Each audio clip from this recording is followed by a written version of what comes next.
Olá pessoal, tudo bem? Bom dia, boa tarde, boa noite, não sei que hora vocês vão estar assistindo esse vídeo, né? Pessoal, hoje teremos a segunda aula do nosso módulo 2, tá? Continuando aí falar sobre equilíbrio químico. Nessa aula nós falaremos sobre a constante de equilíbrio e o grau de equilíbrio, demonstrando aí para vocês como é que a gente faz o tratamento matemático do equilíbrio químico. Bom, espero que vocês gostem do conteúdo e que de alguma forma essa mini aula aí auxilie no estudo de vocês. Bora lá então para a nossa aula de hoje?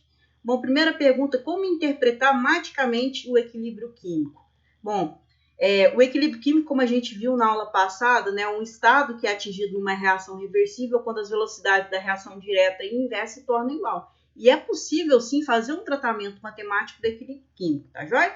Uma interpretação matemática do equilíbrio químico pode ser feita com base em algumas grandezas. A que nós veremos hoje, basicamente, será a constante de equilíbrio e o grau de equilíbrio, que são duas grandezas que a gente pode utilizar para poder, né, determinar quantitativamente aí alguns aspectos sobre o equilíbrio químico, tá? Então, na mini aula de hoje, nós vamos focar no cálculo da constante de equilíbrio e do grau de equilíbrio. Vamos entender o que é a constante de equilíbrio, o que é o grau de equilíbrio e qual a utilidade dessas duas grandezas, beleza? Bom, começa aqui então falando sobre a constante de equilíbrio. Nós vimos aqui, ó, que toda reação reversível ela pode atingir um estado de equilíbrio, tá?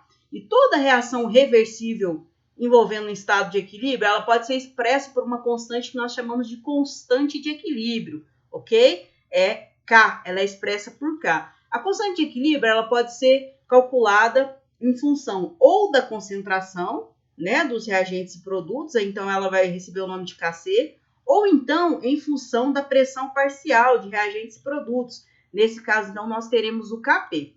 Vale ressaltar que no caso aqui da pressão parcial, ela só é utilizada quando a gente tem equilíbrio químico envolvendo substâncias gasosas, tá? Um equilíbrio químico no estado gasoso, beleza? Bom, e basicamente, como é que a gente expressa, né, a constante de equilíbrio para uma reação em equilíbrio químico? Bom, então eu tenho aqui a constante K, independente se ela é em função da concentração ou da pressão parcial. A constante ela sempre vai ser dada pelos produtos elevados aos seus respectivos coeficientes, né, lá na equação química, sobre os reagentes elevados aos seus respectivos coeficientes. Um ponto muito importante, pessoal, substâncias sólidas, tá? Substâncias sólidas e líquidos puros não entram na expressão da constante de equilíbrio. Então, se eu tiver, por exemplo, uma reação ali que eu tenho uma substância sólida, essa substância ela não vai entrar na expressão da constante de equilíbrio, tá bom? Bom, mas vamos ver aqui como é que a gente faz para poder calcular, então, a constante de equilíbrio. Ó, veja bem, como eu disse lá, constante de equilíbrio é dado pelos produtos elevados aos coeficientes, dividido pelos reagentes elevados aos seus respectivos coeficientes. Vamos ver um exemplo aqui genérico? Imagine essa reação aqui, onde eu tenho substâncias A e B, né, que são os meus reagentes, se combinando para formar os produtos C e D, tá? Então, a partir da equação química de qualquer reação química, nós podemos determinar a expressão da constante de equilíbrio, tá? Já para essa reação aqui, como é que ficaria? Ó, se eu for expressar a constante em termos de concentração, lembrando, né, pessoal, que em química, ó, isso daqui significa concentração. Se eu for expressar a constante de equilíbrio para essa reação química aqui, então, genérica, como é que ficaria? Ó, eu venho concentração dos produtos, então aqui eu tenho o produto C elevado ao coeficiente dele, que é C, né? Cada uma dessas letrinhas aqui é o coeficiente da equação, vezes a concentração do produto D elevado ao seu coeficiente, que aqui no caso é D, dividido pela concentração do reagente A elevado ao expoente A, né? Que aqui é o coeficiente dessa substância, vezes a concentração do reagente B elevado ao seu expoente, que no caso aqui é B, tá? A constante de equilíbrio, né? Como eu disse, ela pode ser dada em função tanto da concentração quanto da pressão parcial. Nesse caso, nós utilizamos a concentração, tá? E geralmente a concentração ela é expressa em mol por litro, tá? Já eu posso usar outro tipo de concentração também, mas a mais comum, né? A unidade de medida mais comum para concentração é mol por litro, ok? Bom, então vamos por exemplo real aqui. Ali nós vimos como é que ficaria a constante de equilíbrio para uma equação genérica. Vamos ver aqui para uma equação real. Ó, então eu tenho aqui a reação de decomposição do N2O4 em 2 mols de NO2. Como é que ficaria a constante de equilíbrio para essa reação em termos de concentração? Bom, eu tenho aqui o meu produto, que é o NO2. Vou colocar a concentração do meu produto elevado ao coeficiente, que é 2, então elevado ao quadrado, dividido pela concentração do meu reagente, que aqui no caso é N2O4, como aqui o expoente é 1, aqui, aliás, o coeficiente aqui é 1, o expoente também vai ser 1. Então, Kc é igual a concentração de NO2 ao quadrado, dividido pela concentração de N2O4. Bom, em termos de pressões parciais, ó, substância gasosa. Eu posso expressar esse equilíbrio químico aqui também em termos das pressões parciais. Como é que ficaria? Mesma coisa. Só que ao invés de eu usar o colchete aqui, né, eu vou usar o parêntese. Ó. Então, pressão parcial ela é dada por P. Então, como é que ficaria essa expressão? Pressão parcial do NO2 elevado ao quadrado dividido pela pressão parcial do N2O4, que é o meu reagente. Entendido? Então, eu posso expressar tanto em termos de concentração quanto em termos de pressão, né? Observando, obviamente, que eu só vou usar o Kp quando for um equilíbrio gasoso, quando pelo menos uma das substâncias, né, estiver no estado gasoso. Ok? Bom, vamos praticar aqui então, pessoal. Ó, coloquei aqui exemplos aqui, 3 reações reais para a gente poder escrever a constante de equilíbrio delas em termos de concentração, ou seja, o Kc. Vamos ver aqui, para essa primeira reação, como é que ficaria? Eu tenho o Kc, vai ser igual à concentração do meu produto, elevado ao expoente aqui. Meu produto é NO2, né? O coeficiente da equação aqui, ele vira expoente, então ao quadrado, dividido pelos reagentes. Primeiro reagente, NO, coeficiente dele aqui é 2, então aqui vai ficar 2 vezes o meu outro reagente, que é o O2, aqui o coeficiente é 1, então vai ficar O2, né, elevado a 1, se é 1 eu não preciso colocar aqui. Para a segunda reação, como é que eu vou fazer? Vamos lá, mesma coisa, ó, Kc é igual à concentração dos produtos sobre a concentração dos reagentes. Só que olha que ponto importante, ó, como a gente viu ali nos slides anteriores, substâncias sólidas e líquidos puros não entram na expressão de Kc. Logo, o carbono que é sólido, ele não vai participar da constante de equilíbrio aqui, tá? Da expressão. Então, vai ficar produto, né? O primeiro produto, concentração de CO, aqui é 1, então é elevado a 1, vezes a concentração de hidrogênio, aqui é 1, então aqui também é 1, sobre a concentração dos reagentes, né? Lembrando que aqui substância sólida não entra, então nesse caso só vai entrar a água. Então, concentração de água elevado a 1. Ok? Então, está aqui a constante de equilíbrio para essa reação. Bom, e para essa última, como é que ficaria? Vamos lá? Tem duas substâncias no estado sólido, então elas não entram, né? Sobra só o oxigênio gasoso. Então, como é que vai ficar? Se é produto sobre reagente, aqui no caso só vai ficar. Constante de equilíbrio para essa reação é igual à concentração de O2. Beleza? Só se lembrar, substância sólida e líquidos puros não entram na expressão de Kc. Só vai entrar substâncias no estado gasoso ou então líquidos, né, que não estejam no seu estado puro. Um líquido que esteja dissolvido em água, por exemplo, vai entrar. Ok? Entendido como é que a gente faz, então, a expressão do Kc? Beleza. Bom, vamos ver aqui qual que é a importância da constante de equilíbrio. O que ela nos indica, né? A gente viu ali como é que a gente determina a expressão da constante de equilíbrio para uma equação, mas em termos matemáticos, o que ela vai nos indicar? Qual a importância dela?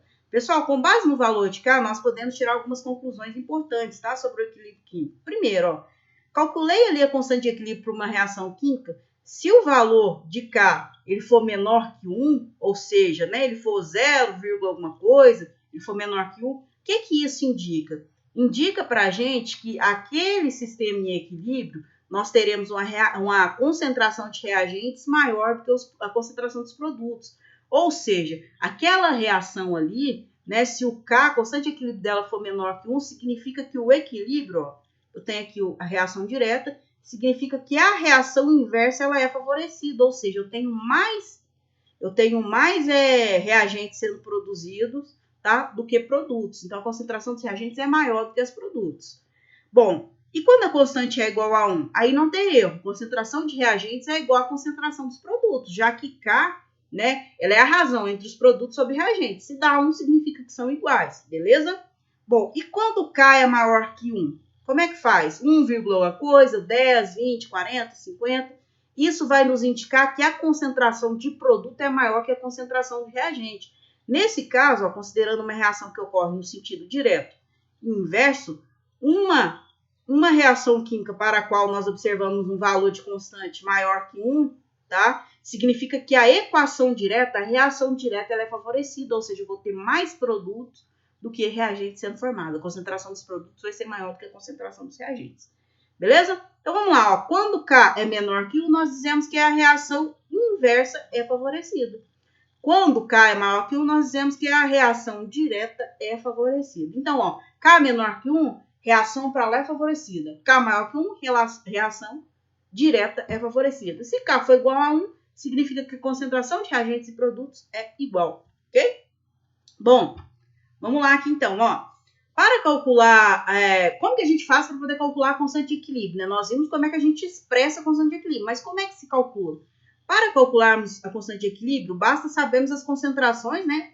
No caso da constante C em termos de concentrações, ou então as pressões parciais, no caso da constante CKP, da substância no estado em equilíbrio. Bom, vamos usar aqui como exemplo essa reação aqui, ó. Mais uma vez, a reação de decomposição do N2O4 em 2 mols de NO2, ó. Considere que 1 mol, vou colocar aqui, 1 mol de N2O4 foi inicialmente colocado para reagir em um recipiente de 1 litro, ok? Então, aqui no recipiente de 1 litro, né? E no estado de equilíbrio foi observado uma concentração de N2O4 de 0,8 mols, ou seja, eu iniciei aqui com 1 mol. Aqui eu já posso até colocar a concentração, tá, pessoal? A concentração inicial de N2O4, a gente pode determinar aqui se é 1 mol, né? Em 1 litro, eu posso dizer que ela é 1 mol por litro. Então, a concentração inicial é 1 mol por litro, tá? E ao final da reação foi observado 0,8 mol por litro. Bom, a gente sabe somente a concentração do N2O4 ao final da reação. Nós não sabemos o valor da concentração do NO2. Nós precisamos determinar.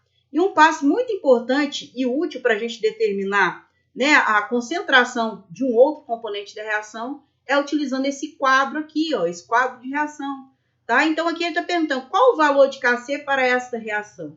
Né? Então, vamos lá. Basta eu preencher. Ó, no início, quantos mols que eu tinha, né, de N2O4? Comecei com 1 mol. Beleza. Quanto que eu tinha de NO2? Ora, se a reação ainda não tinha iniciado, eu tenho 0 mols de NO2. Porque ele é produto. Lembrando, a reação iniciou, eu tenho reagente, mas eu ainda não tenho produto formado, então 0 mols. Bom, para eu saber aqui quanto que reagiu, né, da substância N2O4, como é que eu faço? Ó, basta eu notar aqui, ó, ele me disse que ao final da reação foi observado 0,8 mol por litro de N2O4, ok? Significa aqui que reagiu um valor. Esse valor eu vou chamar de X, tá? Como o reagente é consumido, eu vou colocar um sinalzinho de menos nele, ó, então menos X, ok?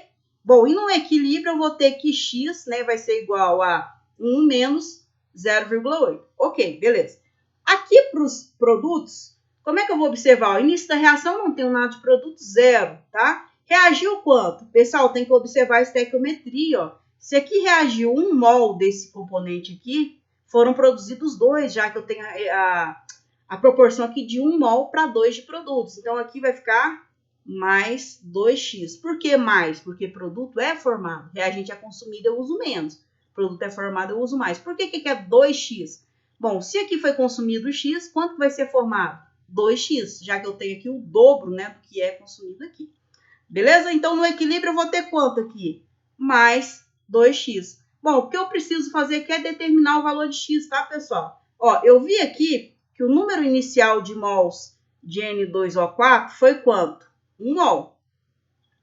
E eu vi aqui que a concentração, vou colocar a molaridade mesmo. E eu vi aqui que a concentração final, né, a molaridade final de N2O4 foi de quanto? 0,8 mol por litro. Bom, quanto que reagiu então? Basta eu fazer essa diferença. Ó, 1 menos 0,8, colocar aqui 1 menos 0,8 vai dar 0,2. Então, eu posso dizer que o x aqui, ó, x é igual a 0,2. Ok? Então, aqui eu sei que a concentração no equilíbrio é 0,8 mol por litro. E agora eu tenho condições de saber qual é o valor da concentração do NO2 no equilíbrio. Bom, se reagiu, ó, 0,2 mols aqui, e aqui eu tenho o dobro, quanto é que foi formado aqui? Basta eu fazer 0,2 vezes 2. Então, a concentração de N2, né, ao final, aqui no equilíbrio, ela é de 0,4 mol por litro. Bom, Tendo a concentração do produto e reagente, eu posso escrever a constante de equilíbrio. Constante de equilíbrio para essa equação, para essa reação, concentração de NO2 ao quadrado dividido pela concentração de N2O4. Perfeito? Eu tenho os valores, vamos lá. Bom, valor da concentração de NO2, 0,4, só que é 0,4 elevado ao quadrado, né? Divido isso daqui pela concentração do N2O4 no equilíbrio, que é 0,8 elevado a 1. Beleza? Bom, resolvendo isso daqui, né? Eu vou ter um valor de 1,6. Peraí. Eu vou ter um valor aqui. Eita, deixa eu apagar aqui. Eu resolvendo isso daqui, ó, 0,4 ao quadrado sobre 0,8, nós vamos chegar no valor de 0,2, tá? 0,2 mol por litro. Então, a constante de equilíbrio para essa reação é de 0,2 mol por litro. Agora, vamos observar o seguinte, olha o valor de K. 0,2 é menor que 1, não é? Então, eu tenho aqui que K é menor que 1. O que isso indica? A gente viu que quando K é menor que 1, a concentração dos reagentes, né, é maior que a concentração dos produtos, ok? O que significa isso aqui, então? Significa que essa reação, ela favorece a reação inversa. Eu vou ter maior quantidade de N2O4 do que de NO2, perfeito? Bom, vamos prosseguir aqui, então. E o último caso, né, que é a segunda grandeza que a gente pode utilizar para poder tratar matematicamente o equilíbrio químico, é o grau de equilíbrio. O que seria o grau de equilíbrio? O grau de equilíbrio ele é expresso por alfa, tá? Ele indica o grau de avanço da reação, ou seja, o quão perto dos produtos ou reagentes o equilíbrio foi atingido. A expressão do grau de equilíbrio é dada por alfa, que é igual ao número de mols que reagiu, sobre o número inicial de mols, ou seja, nós calculamos o grau de equilíbrio com base no número de mols que foram consumidos do reagente, tá joia? Sendo que o valor de alfa, ele sempre vai estar entre 0 e 1, e se eu considerar a porcentagem, ele vai estar entre 0 e 100. Ou seja, quanto mais próximo de 1, ou de 100%, maior será o rendimento da reação. O grau de equilíbrio, então, ele indica o rendimento da reação, o quanto ela se processou até que o equilíbrio fosse atingido. Vamos usar aqui como exemplo aquela mesma reação, tá? Ó, qual o valor do grau de equilíbrio para a reação de decomposição do N2O4 tratada anteriormente? Nós já sabemos que o número de mols inicial de N2O4, deixa eu colocar aqui novamente a equação, aqui, né? 2 mols de NO2. Nós sabemos que o número de mols inicial foi de 1 mol. Vou colocar aqui, N é igual a 1 mol, né? E o N final foi igual a 0,8 mol. Tem como nós sabemos aqui quanto foi consumido, né? Então, aqui, ó, número de mols que reagiu, né? Quanto que reagiu? Para eu saber que quanto que reagiu, basta eu fazer, ó, 1 menos 0,8. Eu vou ter um valor aqui de 0,2 mol. Significa que de 1 mol que eu coloquei ali para a reação, apenas 0,2 mols foi consumido. Bom, então se eu tenho o número de mols que reagiu, o número inicial, eu posso calcular o alfa, o grau de avanço para essa reação. Então, vamos lá. Vai ficar 0,2, que é o número de mols que reagiu, sobre o número de mols inicial, que é 1. Qual que é o grau de avanço para essa reação, então? 0,2. Esse 0,2 é a mesma coisa que o quê? 20%. Significa que o rendimento dessa reação é de 20%, um rendimento muito baixo. Como nós vimos no slide anterior, essa reação ela favorece a reação inversa e não a reação direta. Ok, pessoal? Espero que tenha ficado claro, né, a constante de equilíbrio e o grau de equilíbrio, quais são as suas utilidades, como que a gente expressa, né, a constante de equilíbrio para uma reação qualquer, basta apenas a gente saber a equação química ali, né, quais são os produtos, quais são os reagentes e os seus coeficientes. Então, é bem tranquilo, tá? A gente viu aqui que para poder calcular a constante de equilíbrio, basta nós sabermos a concentração dos produtos e dos reagentes no equilíbrio, né? E nem sempre essas concentrações vão vir prontas. No caso desse exemplo aqui, nós vimos que a concentração final de N2O4 foi informada, mas a de NO2 não foi, então a gente precisou determinar. Então, um ponto muito importante quando nós não sabemos, né, a composição, né, a concentração de um dos componentes é montar essa tabelinha de equilíbrio químico. Nessa tabelinha nós temos o início da reação, o que reagiu, né? Quanto de mol que eu tenho no produto e qual a concentração no equilíbrio, tá joia? Então, vou ficando por aqui. Espero que vocês tenham gostado da mini aula. Até a próxima. Tchau, tchau. Um abraço.